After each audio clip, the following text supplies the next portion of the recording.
तो जो Indian polity है, भारतीय राज्य व्यवस्था, उसको मैं स्टार्टिंग से फिर से शुरू कर रहा हूँ। जिसका नहीं हुआ है वो सारे नोट डाउन करेंगे, और जिसका हो चुका है, जहाँ तक हुआ है वहाँ से आगे मैं दूसरी वीडियोस डालना शुरू करूँगा, मतलब कंटिन्यू रहेगी वो, ठीक है। ऐसे नहीं कि सिर्फ ये कराया जाएगा।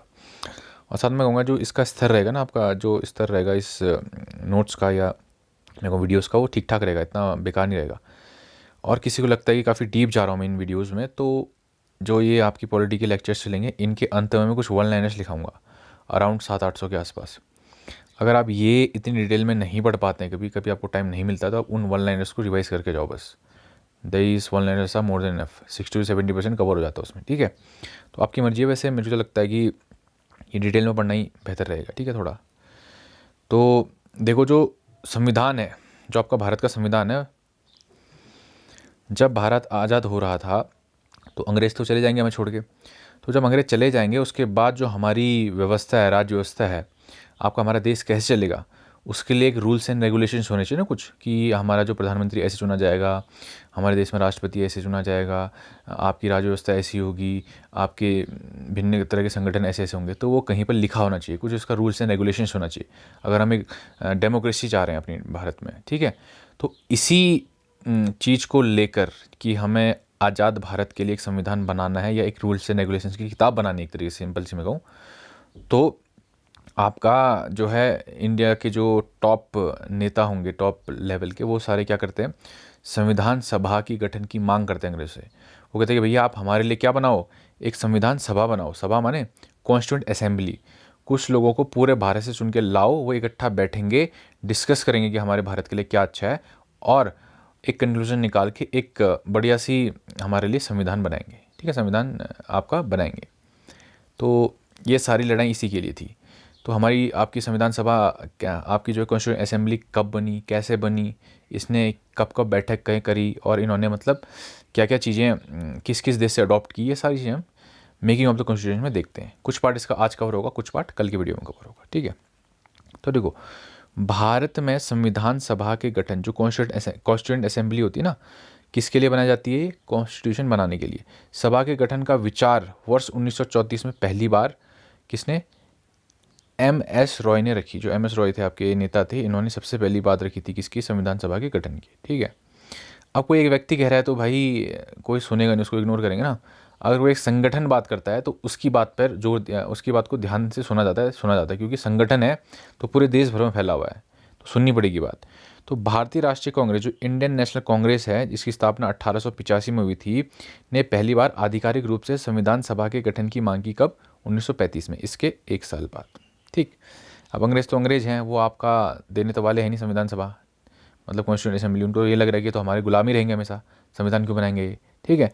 तो 1938 में एक ये 1938 साल इसलिए इंपॉर्टेंट है क्योंकि इस साल जो पंडित जवाहरलाल नेहरू थे, इन्होंने एक बात कही थी कि जो आपकी संविधान सभा बनेगी, हालांकि अभी तक अंग्रेजों ने ये कहा नहीं कि हम आपको संविधान सभा बनाने देंगे, लेकिन जवाहरलाल नेहरू का पहले ही आपका ये बयान आ चुका था कि भाई जब संविधान सभा बनेगी तो एडल्ट फ्रेंचाइजी से चुनी हुई होगी। मतलब जो आपके मतलब एक तरीके से जो एडल्ट लोग हैं ना भारत के, उनके द्वारा जो है लोग चुने जाएंगे उस संविधान सभा में जाने के लिए। उसको एडल्ट फ्रेंचाइजी बोलते हैं, या वयस्क मताधिकार बोलते हैं, ठीक है।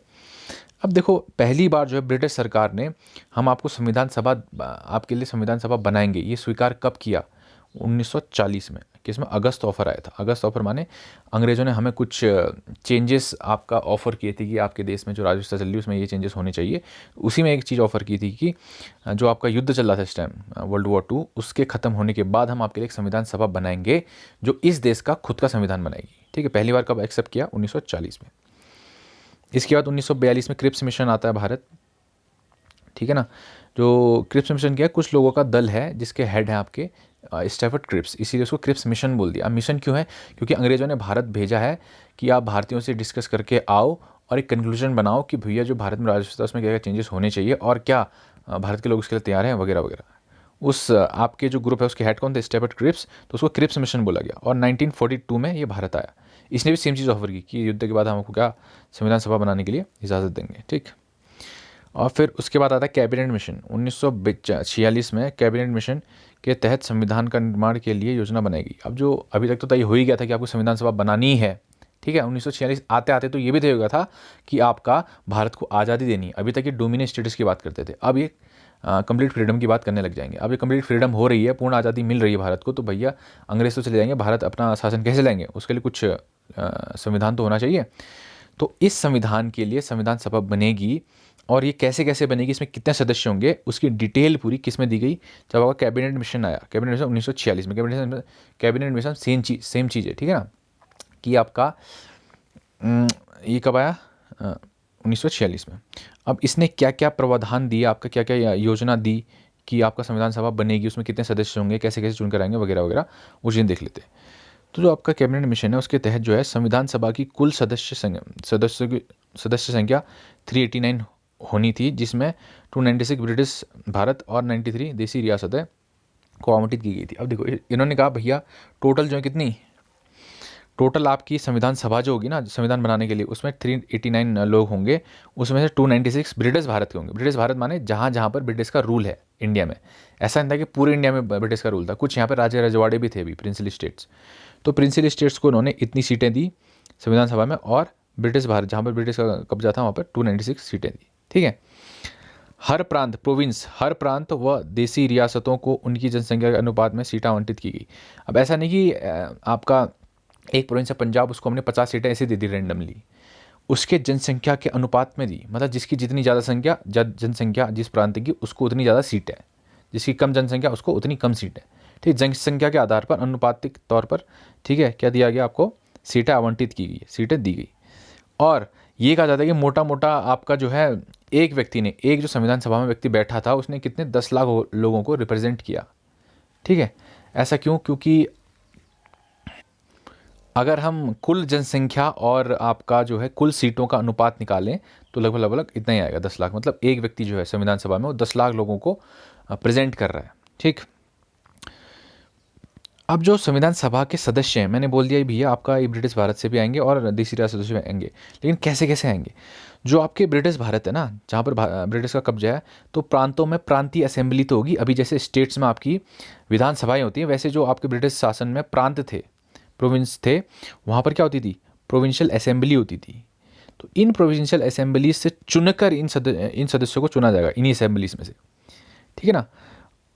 और दूसरी बात, ये जो आपका मतदान होगा, चुनाव होगा, सिंगल ट्रांसफरेबल वोट के अकॉर्डिंग होगा, ठीक है। सिंगल ट्रांसफरेबल वोट क्या होता है, जैसे एक पद के लिए, एक सीट के लिए आपके 3 लोग उठे, 3 लोग प्रत्याशी हैं, A, B, C। तो अगर मेरे को वोट करना है, मैं सदस्य हूँ, मेरे को वोट करना है, तो मैं सीधा एक व्यक्ति को वोट नहीं करूँगा, मेरे को ऐसा चिट दिया जाएगा, मैं उनको प्रेफरेंस दूंगा कि मैं चाहता हूँ कि पहले सबसे, मतलब इसको मैं पहली प्रेफरेंस दूंगा कि मेरे अकॉर्डिंग ये बनना चाहिए, अगर ये नहीं बनता है तो ये बनना चाहिए, अगर ये भी नहीं बनता है तो ये बनना चाहिए, ऐसे प्रेफरेंस दूंगा। जिसको सबसे ज़्यादा प्रेफरेंस मिलेगी नंबर 1, वो जीत जाएगा। ये होती है सिंगल ट्रांसफरेबल वोटिंग, ठीक है। मोटा मोटा मैंने बता दिया आपको, ठीक। और जो आपकी देसी रियासतें हैं, ये 93 सीटें, मैंने कहा जो ब्रिटिश भारत है यहाँ से चुनकर आएंगी, जो असेंबलीज हैं वहाँ से चुनकर आएंगी। इसका मतलब जो आम आदमी है वो डायरेक्टली इन संविधान सभा के सदस्यों के लिए वोट नहीं कर रहा है। जो आपका आम आदमी है उसने किसको वोट किया, आपकी जो प्रोविंशियल असेंबलीज हैं या प्रांतीय सभाएं हैं उनके सदस्यों को चुनने के लिए वोट किया। अब जो प्रांतीय सदस्य हैं प्रांतीय सभाओं के, ये आपका आपस में ही वोट करके सदस्यों को चुनेंगे, किसके लिए, आपका संविधान सभा के लिए। तो जो संविधान सभा के सदस्यों का चुनाव होगा वो आपका अप्रत्यक्ष हो जाएगा, इनडायरेक्ट हो जाएगा, समझ लो, ये भी बहुत इंपॉर्टेंट प्रश्न है, ठीक। हालांकि जो देसी रियासत थी, इनिशियली इन्होंने कहा कि हमें नहीं इंटरेस्ट है कोई संविधान बनाने में, जो हमको इतनी सीटें दी गई हैं इसमें से कुछ ही सीटें भरी, और कुछ राजाओं ने तो भेजा नहीं कि हम इंटरेस्टेड ही नहीं, हमें आज़ाद रहना है टाइप का, ठीक है। अब देखो संविधान सभा के लिए जो चुनाव मैंने बोला था कि असेंबलीज में होता, कब हुआ था, जुलाई अगस्त इतने में हुआ। तो जो ये चुनाव हुआ इसमें कांग्रेस को कितनी सीटें मिली, 208 सीटें। मतलब संविधान सभा जो है आपकी बनेगी उसमें 208 जो लोग होंगे कांग्रेस के होंगे, और 73 लोग कहाँ के होंगे, मुस्लिम लीग के होंगे, और जितने बच गए वो सारे छोटे मोटे समूहों के होंगे, ठीक है। अब देखो जैसे मैंने बोला था कि देसी रियासतें जो आपकी प्रिंसली स्टेट्स हैं उनको जो 93 सीटें मैंने दी थी। अब जो देसी रियासतें हैं ना, जो आपके राजे रजवाड़े हैं, वहाँ पर क्या चुनाव होगा, बिल्कुल नहीं होगा। जो राजा है वो अपना प्रतिनिधि एक नियुक्त करेगा, एक अपॉइंट करेगा, कहाँ, असेंबली में जाने के लिए, संविधान सभा में जाने के लिए। इनिशियली क्या हुआ, ये सीटें भरी ही नहीं, क्योंकि राजाओं ने कहा हम इंटरेस्टेड ही नहीं है, ठीक है। लेकिन बाद में हालांकि ये लोग भेज देंगे एक तरीके से, ठीक है। संविधान सभा के लिए चुनाव अप्रत्यक्षता मैंने बता दिया कैसे, ठीक है। संविधान सभा सभा 2 बार हो गया, अब काट देना, ठीक है। की पहली बैठक। अब देखो सभा बन गई, इलेक्शन हो गया, मेंबर आ गए, अब इनको संविधान बनाना है। ऐसा नहीं कि भैया तुम चुन के आगे मजे कर रहे हो, उनको बैठ के संविधान बनाना है। तो संविधान बनाना है तो फ़ोन पे तो हो ही नहीं पाता है, कहीं पर बैठक होगी ना। तो इनकी पहली बैठक कब हुई? 9 दिसंबर 1946 को इनकी पहली बैठक हुई, जिसमें मुस्लिम लीग ने भाग नहीं लिया। क्यों नहीं लिया? क्योंकि ये चाहते अंग्रेज़ भैया पाकिस्तान तो इसके रट लगाए थे, हमें पाकिस्तान तो हम संविधान सभा में हिस्सा नहीं लेंगे। तो संविधान सभा में जो पहली बैठक थी उसमें हिस्सा ही नहीं लिया, ठीक है। अब जैसे कोई आपकी बैठक हो रही है, अब ऐसा तो है नहीं कि हम पहले दिन आए, मैंने कहा भाई मैं अध्यक्ष बनूंगा इसका। अध्यक्ष क्यों चाहिए? अगर एक क्लास में 100 लोग बैठे हुए हैं तो उनको कंट्रोल करने के लिए कोई व्यक्ति चाहिए ना। ऐसा नहीं तो फिर अराजकता फैल जाएगी, यहाँ से कोई चिल्ला रहा है, वहाँ से कोई चिल्ला रहा है, कोई मॉनिटर तो चाहिए कि भैया तुम बोलो फिर तुम बोलो।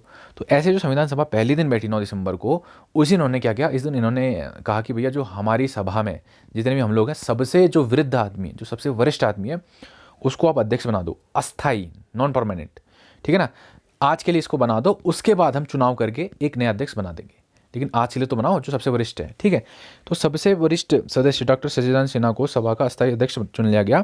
बाद में डॉक्टर राजेंद्र प्रसाद संविधान सभा के स्थायी क्या अध्यक्ष बने।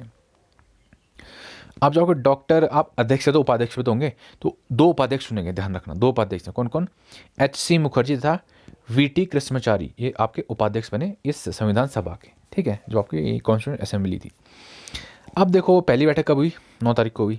उसके बाद एक और बैठक, इसका 1-2 बैठक होती है, और आपकी इंपॉर्टेंट बैठक है आपकी 13 दिसंबर की।